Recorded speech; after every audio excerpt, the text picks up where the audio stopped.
Welcome back, subscribers. It's an early morning. I'm doing my videos early this morning. It's a Sunday, and I've got my casual golf shirt on. I'm not playing golf today. I haven't played golf since last year. I was just been so busy doing other things, and um, anyway, it's like 7 o'clock in the morning, and I just did a video about talking about the current cycles, and I want to go a little bit deeper into reality architecture, which is part of this, and what my experience is from paying attention to. I guess I became like highly aware, like higher than normal human beings, and it's a personal story. Um, I'm going to I'm going to keep it pretty clean because it's like there's some things that I could talk about that are not really suitable for public and YouTube. So I'm going to kind of navigate around that because I'm not using this space as a personal sounding board, if you will. So uh, back in 2014, I had this like spiritual awakening that happened, and I didn't know what it was at the time. I just thought I was like losing my mind, basically. And it basically felt like somebody plugged me into an electrical socket. That's the best way I can describe it. Like my whole body would be vibrating, like laying in bed trying to fall asleep at night, and it felt like my body was just vibrating. And I would think about certain things and it would surge and vibrate more. I would think about people from my past that I had really like. I found that depending upon what I thought about, or if I spoke it, if I said a spoken word, or if I thought about it, the spoken word was more powerful, that it would cause my body to resonate. It would like ring like a bell.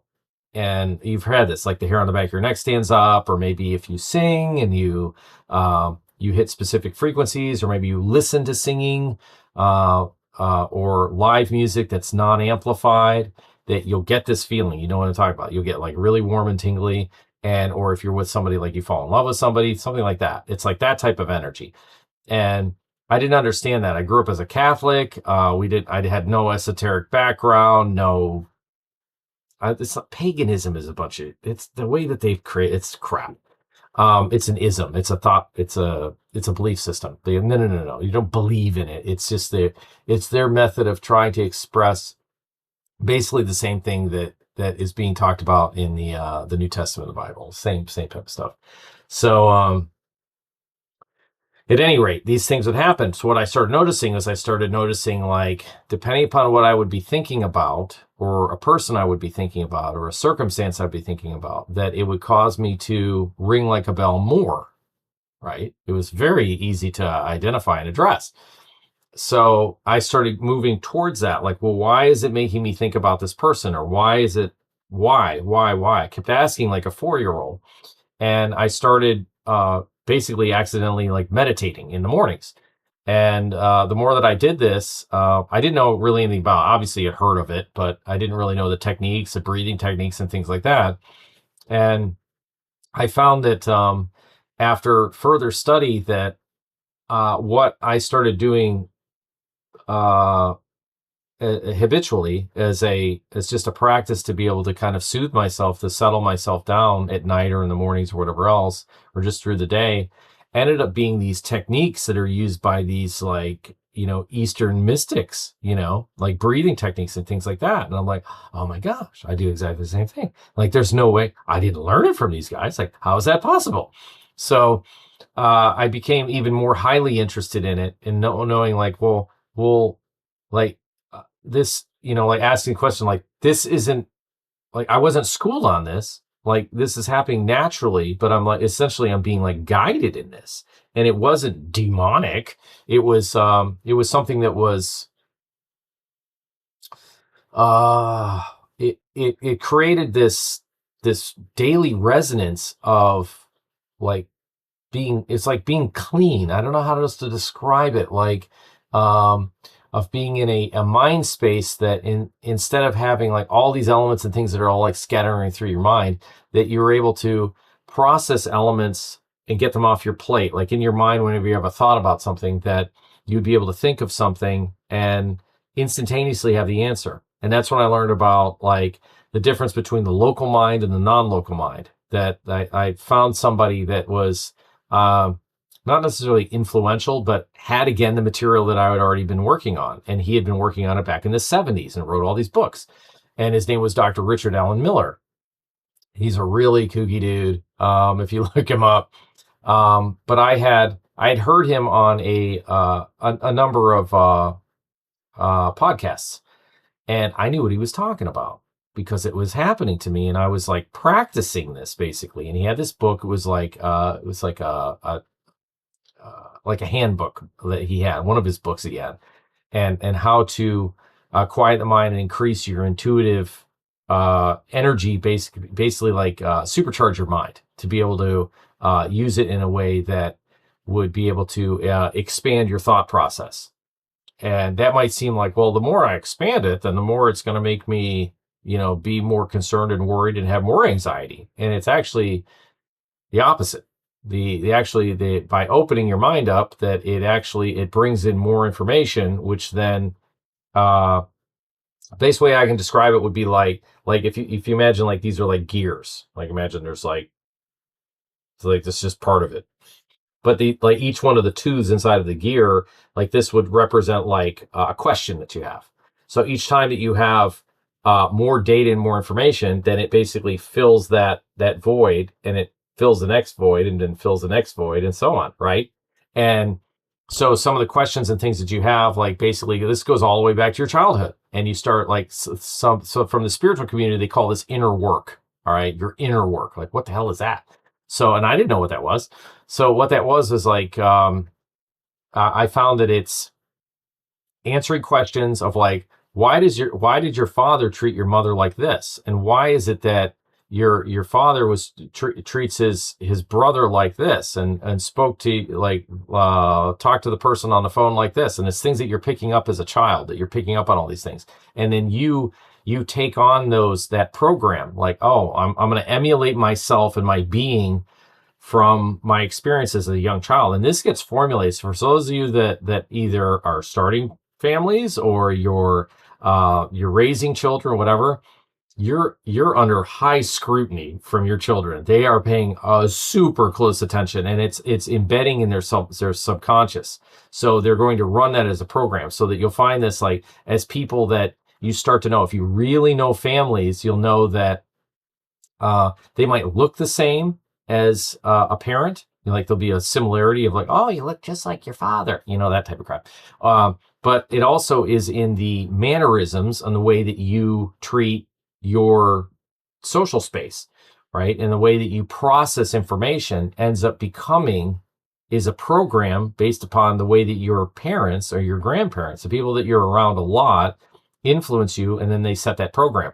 And then, so when you open up this non-local mind, it circumnavigates that programming, and it allows for that to essentially evaporate, where it gets you back to like who is you? Like what is like your real root? Like what are your real interests? If you didn't have your father influencing you, your grandfather influencing you, your parents, whatever, your mother, father, if you didn't have those things, then what would you do? What would you be like? And it got to be the point where, as I was filling in all these questions, and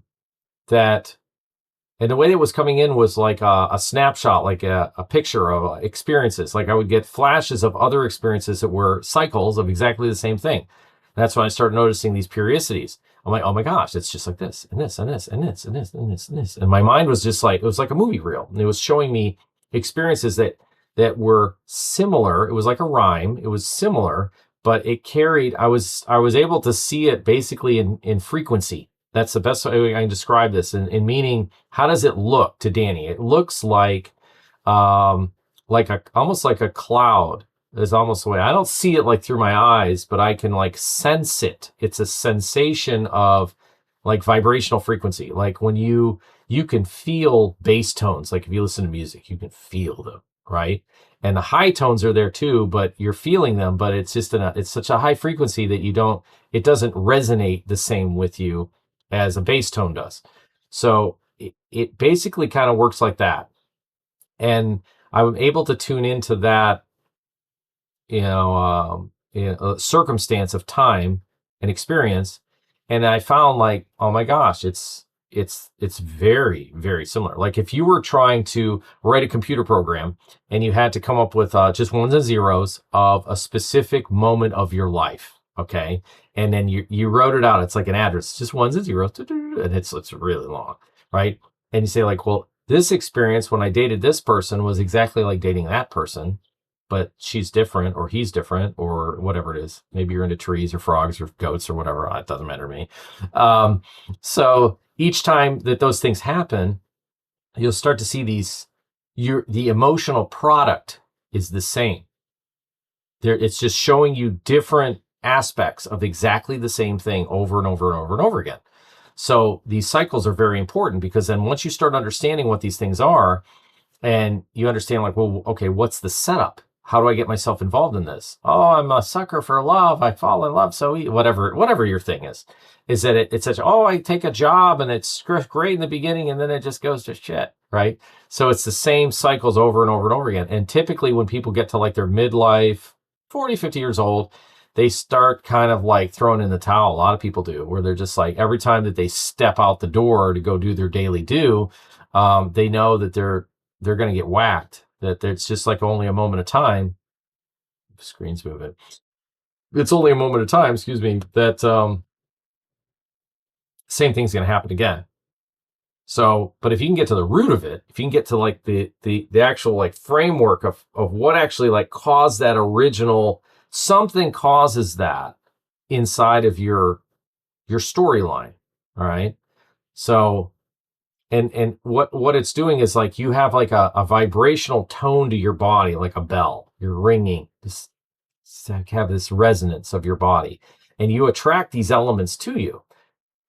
So, but what causes that is like it's considered, they're called distortions, basically. So like whatever your true relative constitution is, if you could strip away like all of your influences, all right, movies, TV, music, parents, religions, like all those things, like strip everything away. Like, what do you have left? And most people say like, well, I have to have something to believe in. It's like poison. Give me something to believe in. So getting to that point where you don't have that anymore, then it puts the pressure back on you and be like, yeah, cut the shit. Now, if the universe strips away all of what you think is you, and you strip away all that, what would you do? What would you do as a daily do? What would you do? What would your thought process be towards, like, if you could pick a religion, if you wanted to do religion, like boxed dogmatic religions, what one would you do if you had no predisposition? Your parents didn't grow up. You didn't go to the Lutheran church on the corner or the Catholic church or the synagogue or whatever else. If you didn't have that, what would you do? If you grew up in Austria, and everybody skied, you just skied. You're like, well, if you didn't and you didn't have skiing, like, well, what would you do? Would you, whatever it is, your father is into racing and raced cars, and you do the same thing. He was in the military, and you go in the military too. It's just like, it's a known thing, and it's like these cycles. But if you didn't have the influences, what would you do? And I've seen this with friends of mine that went to school with. The area that I grew up in was a small area, community, and the families that were there, pretty well-established families, businesses, and the next of kin was always like taking over the business. And I kind of viewed that from my perspective because we were outsiders. Our family moved into that area, and I viewed that as being like, well, geez, that's easy. Like they've already like blazed the trail. All you need to do is get up, and the family name has already been branded inside this space. And because your last name, your surname is associated with the company or the business, all you need to do is just follow in the footsteps. That's simple. Like your life is like, it's good to go. They figured out a formula, successful.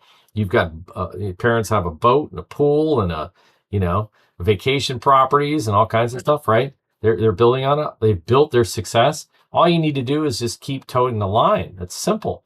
And it's as if many of them couldn't do it.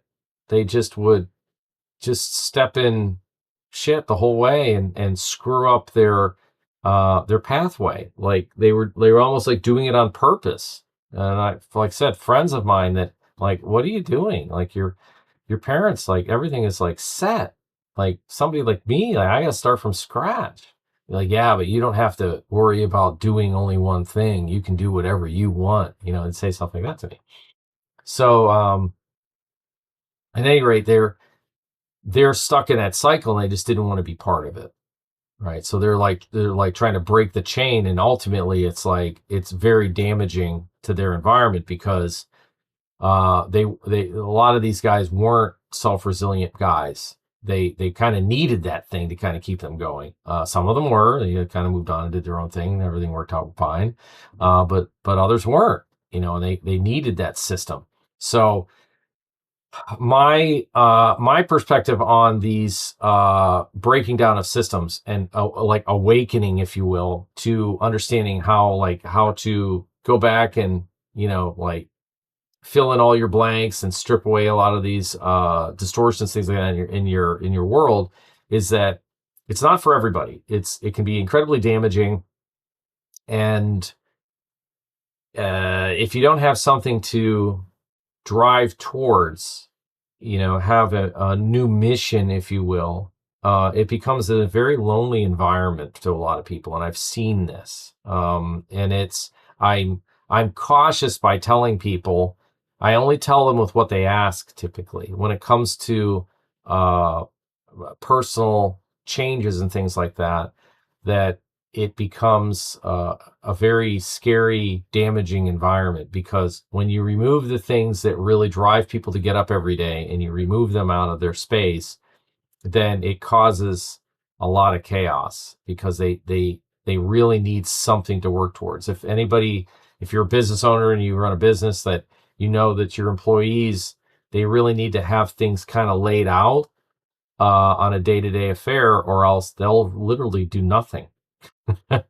So imagine that by raising children. So that's what parents are doing. Like in the area that we're in Raleigh, Durham, this is pretty common in a lot of other places, but it's like really intense here. There's a lot of competition here because we have like a high population of like a lot of educated people here. This is very a highly educated territory in the U.S. Then the parents are very competitive, and they get their children into sporting and like all kinds of competitive stuff, like you name it. And as I said, this is everywhere, but here it's just a little bit more competitive. And we saw this in like sports, or my children going through our personal stuff that we did for with our children, that everybody's looking for an edge, and to the point where it gets like it's damaging, obviously, to the relationship between the parents and children. Creating these programs like, you need to be more successful, you need to be better, and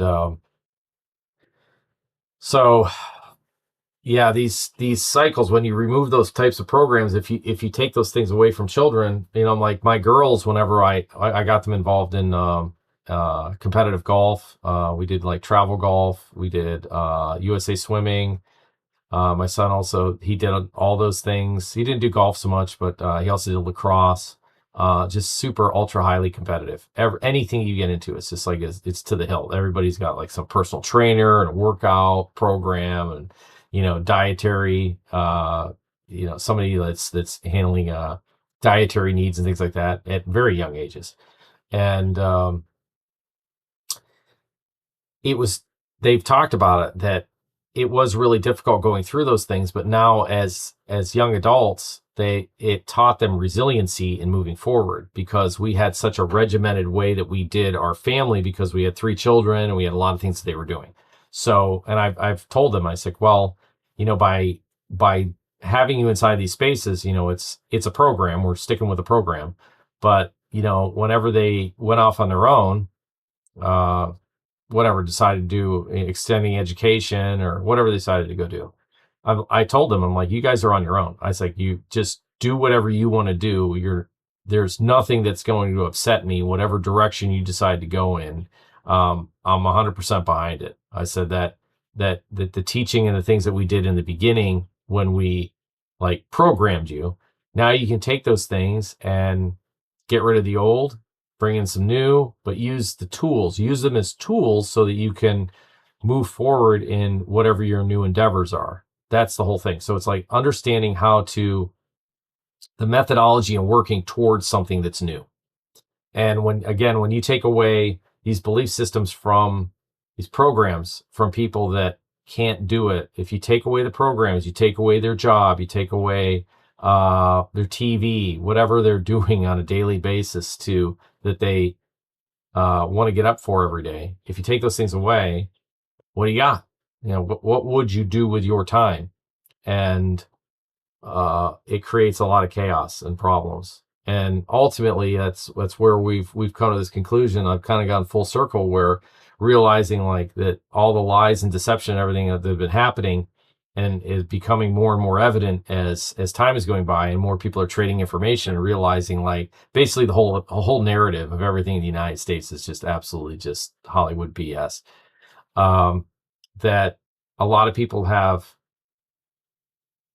kind of bet the farm on these programs. Like, this is the way it is. This is the way I'm going to do, and realizing like, yeah, it's a lie. It was all made up. It was all made up. And that in its own self will turn a lot of people away from even trying to expand their minds and trying to make sense of their programming. And ultimately, like you can have conversations with these people, those that are the unawakened crowd, and it's as if no matter what I know that everyone has gone through this, where you explain something to somebody and you prove that it's not real. You prove it. They can't process it, because if it's like all it takes is that one thing. If that one thing is fake, and you based your whole existence on that one thing, then your whole rest of your existence completely unravels. In your thought process and how you treated this person and the reason why you moved to this area. And I'm married to this person and I did this because of this, because you have this overall arching belief system because of one single thing. And it all just starts to evaporate and fold apart. And that's the thing that I try to tell people that start moving into this space of this awakening and how exciting it is, and it's like, well, it is if you have that level of self-resiliency and you've been given the tools by, your creator. And I'm not talking about your parents. I'm talking about like your soul, like whatever your real essence is. Strip away all the stuff. What's you?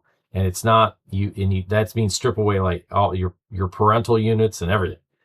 And you take those things away. What do you got left? And like, all right, well, how do I move forward in that? How do I?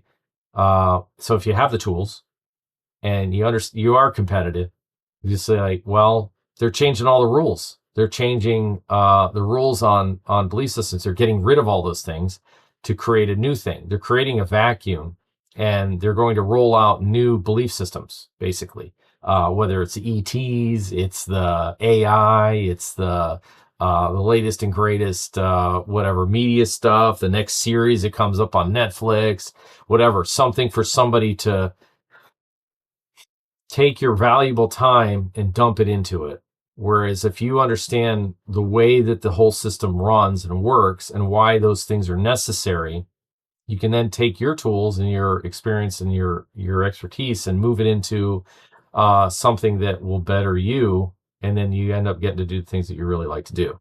And it really opens up the door to that environment. But yeah, it's a very difficult road to hoe, because you're going to feel like you're on an island, and that there are not very many people think the same way.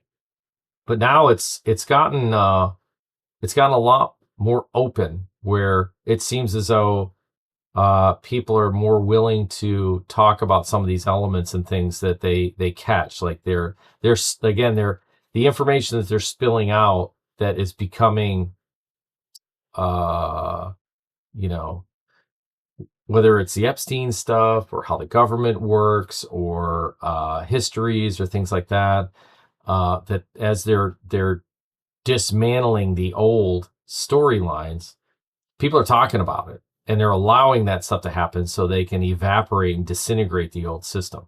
Okay, which is this again a part of the whole like dynamic plan of this new economic system that we're running into in the Western world, but it's worldwide. It's everywhere.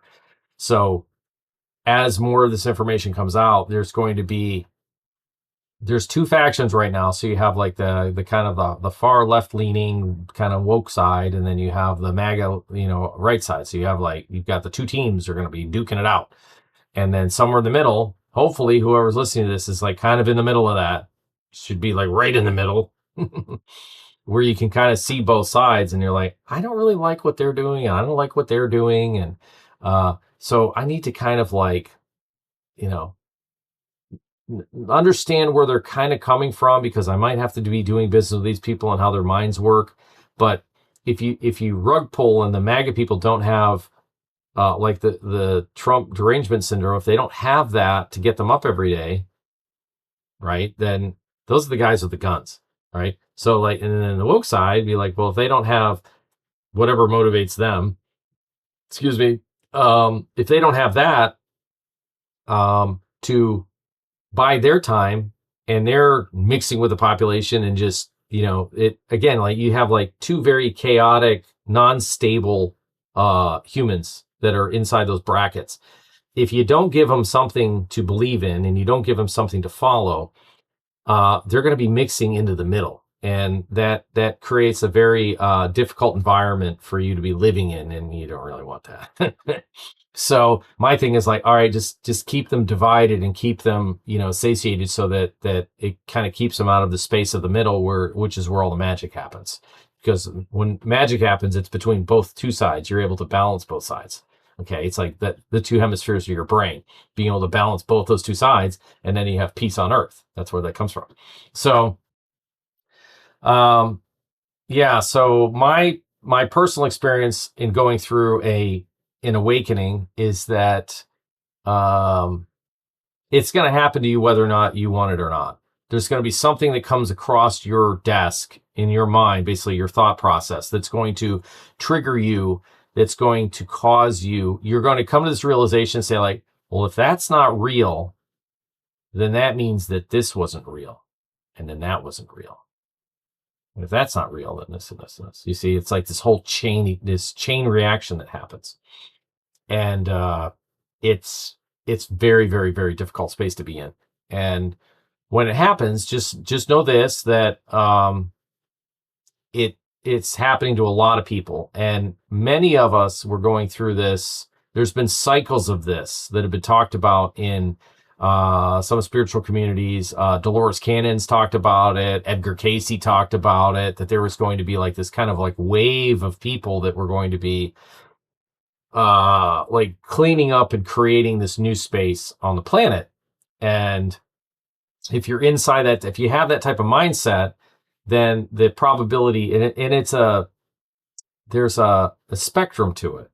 Obviously some people are like really highly intuitive and really know what the hell's going on, and other people are just kind of like getting, just kind of dipping their toes in the pool. So some people are like, head over heels on it, and they're capitalizing on it, and it's becoming that spiritual community has turned into an echo chamber of a bunch of crap. It's like it's creating a new cage, like the new age is a new cage. So it's just creating another belief system for people to follow, and it's not giving space for individuals to be able to identify their own specific needs and personal experience and discharging that energy. Because that's where the magic happens. You discharge your personal energy. You're not going to find it by following somebody. You're going to find it by understanding the tools and how it works, and then plugging in. Because I can have conversations with people like till no end, and I can 100% relate to whatever they're saying, but I can't I can tune into how they feel, but how it's affecting their resonance in the rest of their other things. Like, we're only talking about like one little small snippet.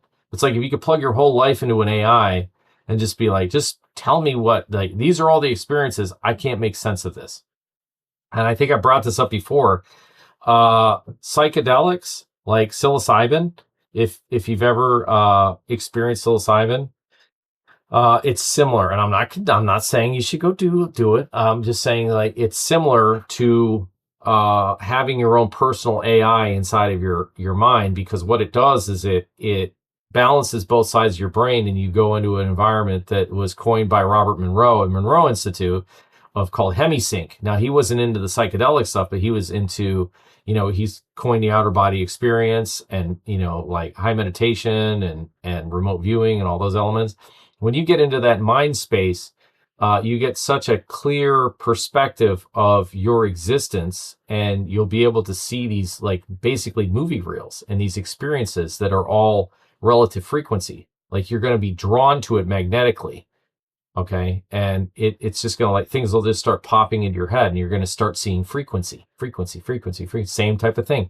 And so when I have a conversation with somebody that's kind of going through these things, that's exactly what I tell them. I'm like, all right, just pay attention to all your experiences that you've had, but try to get into what the Scientologists call the clear. That's the best way to describe it. I'm not a Scientologist. I'm not in that thing. That's like,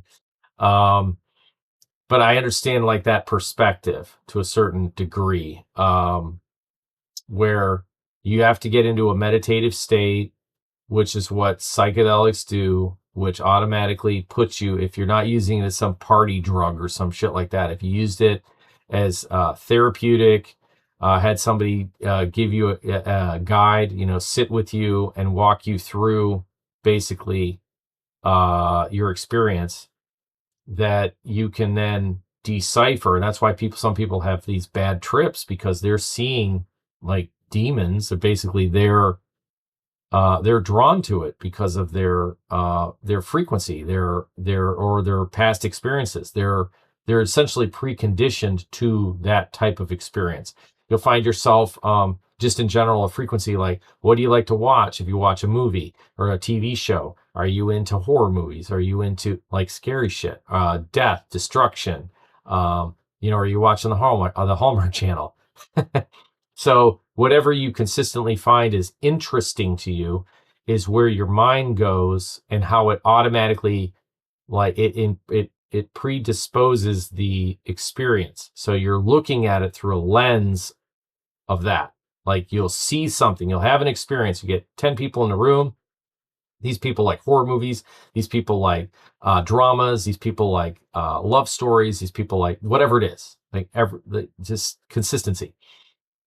And if you tell them something, or they see something, they experience something, they're all going to have a different perspective. And the reason is because that they have a specific root resonance through their lens, that they automatically say, oh my gosh, that's a love story. And be like, no, that's a, they'll just come up with some other different perspective based upon their resonance and what they like.